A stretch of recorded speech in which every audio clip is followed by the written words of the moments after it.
Hi friends, வணக்கம். நீங்கள் மில்லட்டில் எதுனாலும் எடுத்துக்கோங்க. நான் இது வரகு எடுத்திருக்கேன். இதை நல்லா கழுவி ஊற வச்சுக்கலாம். ஒரு 10-15 நிமிஷம் இப்படி நல்லா கழுவி ஊற வச்சுருங்க. ஒரு 10-15 நிமிஷம் ஊறட்டும். இதில் தண்ணியை கொதிக்க வச்சு இதை போட்டு நம்ம வேக வைக்கலாம். இப்போ நம்ம அடுப்பை பற்ற வச்சாச்சு. தண்ணி சூடாகி கொதிக்கட்டும். இப்போ தண்ணி கொதிச்சிருச்சு. இதை போட்டுடலாம்.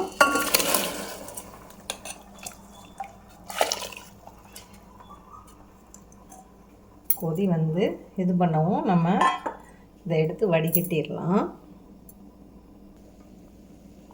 பாருங்கள், கொதி வந்துருச்சு. இதில் நம்ம ஒரு சிட்டிகை மட்டும் உப்பு போட்டுக்கலாம். அந்த ஸ்வீட்டை வந்து நமக்கு எடுத்து கொடுக்கணும். இதை ஸ்டவ்வை ஆஃப் பண்ணி விட்டுட்டு போட்டு ஒரு கிண்டு கிண்டிட்டு வடிகட்டிடலாம். இதை கொஞ்சம் ஆற வச்சிடலாம்.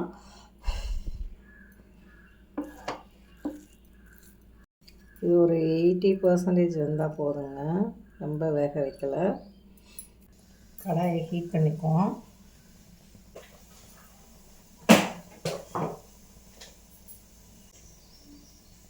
இதில் ஒரு 2 டேபிள் ஸ்பூனு நெய் விட்டுக்கலாம்.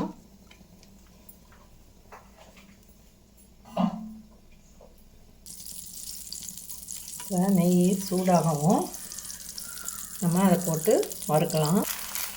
இப்போ நல்லா நெய்யில் வதக்கி விட்டாச்சு.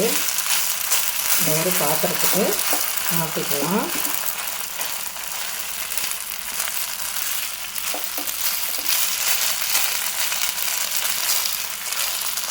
ஒரு 70% வேக வச்சு வடிக்கும் போதே அந்த ஹீட்லேயே பாதி வந்துடுங்க.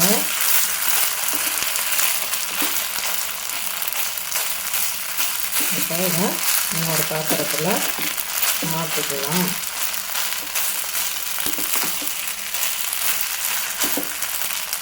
இப்போ இதில் நான் வந்து இந்த பவுலில் ஒரு பவுலுக்கு எடுத்தேன்.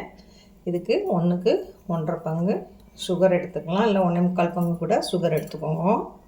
இப்போ 1க்கு நான் 1.25 பங்கு எடுத்துருக்கேங்க. 3/4 பங்கு நம்ம சுகர் சிரப்புக்கு ஊற்றலாம். கொதிக்கட்டும்.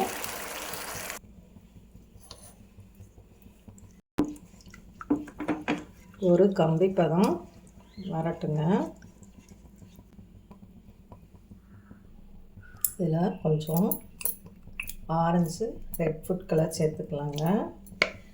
என்கிட்ட பவுடர் இல்லை, நான் அதனால் லிக்யூடு தான் சேர்த்துருக்கேன். உங்களுக்கு கொஞ்சம் திக்காக வேணும்னா திக்கான கலர் கூட சேர்த்துக்கலாம். நமக்கு இது போதும். 3 ட்ராப்ஸ் விட்டுட்டேன். ஒரு கம்பி பாது எடுத்த பின்னாடி நம்ம அந்த வதக்கி வச்சுருந்தோம் இல்லையா மில்லட்டை, இதில் போட்டு கிண்டிடுவோம். கொதிக்கிறவங்க வாசனைக்காக ஏலக்காய் தூள் போட்டுடலாம்.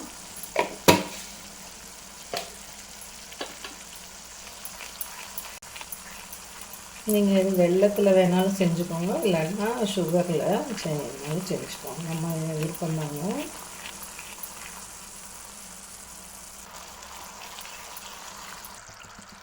இப்போ பாருங்கள்,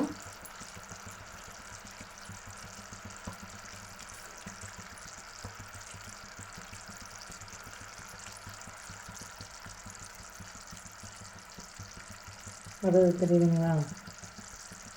இப்போ ஸ்டவ்வை குறைச்சி வச்சிடலாம். வதக்கி வச்சுருந்தாலே கெட்டி இல்லாமல் கிண்டி விட்டுக்கோங்க.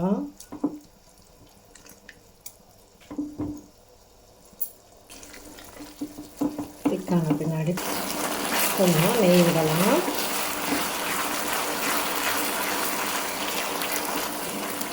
ஒரு 3 டேபிள் ஸ்பூன் அளவுக்கு விட்டுருக்கேங்க.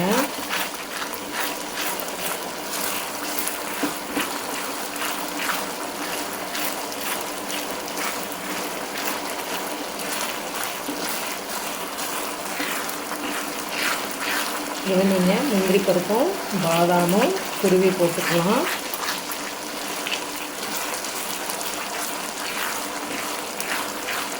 அதை தனியாக வறுத்துக்கலாம்.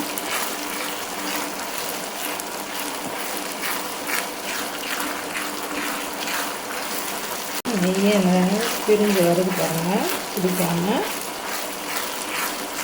ஆஃப் பண்ணிடலாம். இப்போ இதில் பாதாமும் முந்திரியும் பொடி பண்ணி வச்சதை போட்டுக்கலாம்.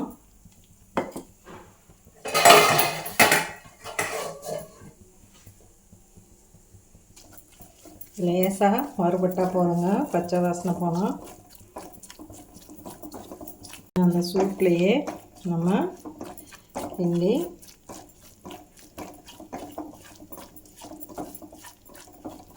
அதை போட்டு கிளறி போட்டுக்கலாம். நீங்கள் அலங்கரிக்கன்னா முழுசாக போட்டுக்கலாம். நான் அதோட போட்டு மிக்ஸ் பண்ணிக்கலான்னு இருக்கேன்.